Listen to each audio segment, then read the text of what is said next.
ஒரு அழகான ஊரில் பாலு என்ற சிறுவனும் ராமு என்ற சிறுவனும் பேசிக்கொண்டார்கள்.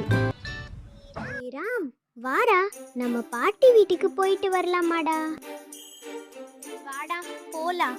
ஃபஸ்ட்டு நம்ம வீட்டுக்கு போயிட்டு நம்ம அம்மா கிட்ட சொல்லிட்டு அதுக்கப்புறம் போகலாம். நம்ம எங்கே போனாலும் நம்ம அம்மா கிட்ட இல்லை அப்பா கிட்ட சொல்லிட்டு தான் போகணும், சரியா? பிறகு பள்ளி விடுமுறையில் பாட்டி வீட்டிற்கு இருவரும் செல்லலாம் என்று முடிவு செய்த பிறகு அம்மாவிடம் சொல்லிவிட்டு சென்றார்கள்.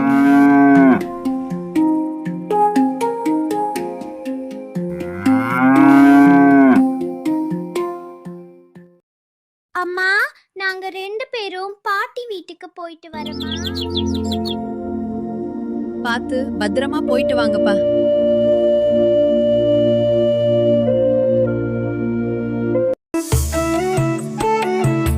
ராமுவும் பாலுவும் நடந்தே வந்தார்கள் தனது பாட்டி வீட்டிற்கு.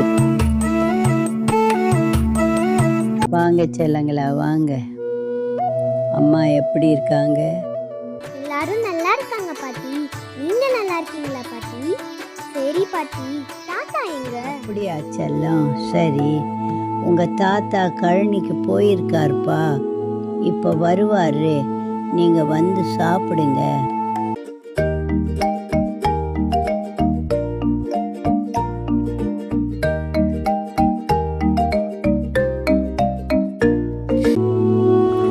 உணவு அருந்திய பிறகு தனது தாத்தாவை நோக்கி காத்து கொண்டிருந்தார்கள். செல்லங்களா, சாப்பிட்டீங்களா 2 பேரும்? அம்மா அப்பா எல்லாம் நல்லா இருக்காங்களா? நல்லா இருக்காங்க தாத்தா, நீங்க நல்லா இருக்கீங்களா? எங்க நம்ம குட்டி பசங்களை வெளியே இருக்க விளையாட்டு மைதானத்துக்கு கூட்டிட்டு போய் விட்டுட்டு வாங்க, விளையாடிட்டு வரட்டும்.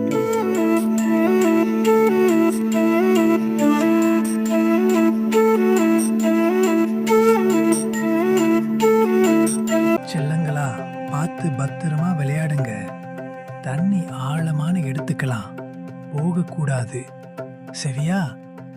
எல்லாத்தையும் பார்த்துட்டு விளையாடிட்டு வீட்டுக்கு வந்துருங்க.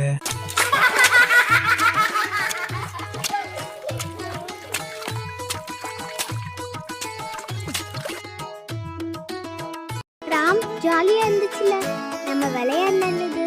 சரிடா பாய், இப்ப நம்ம எதனா வாங்கி சாப்பிட்டுக்கிட்டே போலாம் தாத்தா. நம்ம கிட்ட 5 ரூபாய் கொடுத்துட்டு போயிருக்காரு, அதுக்கு ஏதாவது வாங்கி சாப்பிட்டுக்கிட்டே போலாம்டா.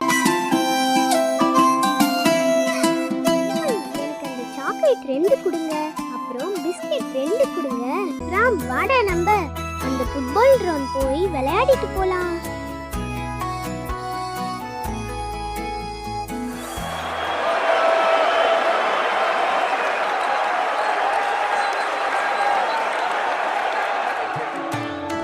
விளையாடிய பிறகு தனது பாட்டி வீட்டை நோக்கி இருவரும் வந்தார்கள். ஜாலியா விளையாடிட்டு வந்தோம் பாட்டி. சரி பாட்டி, நாங்க 2 பேரும் வீட்டுக்கு போயிட்டு அடுத்த லீவுக்கு வரும் பாட்டி. அம்மா வெயிட் பண்ணிக்கிட்டு இருப்பாங்க. செல்லங்களா, 2 பேரும் பார்த்து போங்க. அம்மா அப்பா சொல்றத கரெக்டாக கேட்டு நடந்துக்கணும், சரியா? அம்மாவும் அப்பாவையும் கேட்டதா சொல்லுங்க.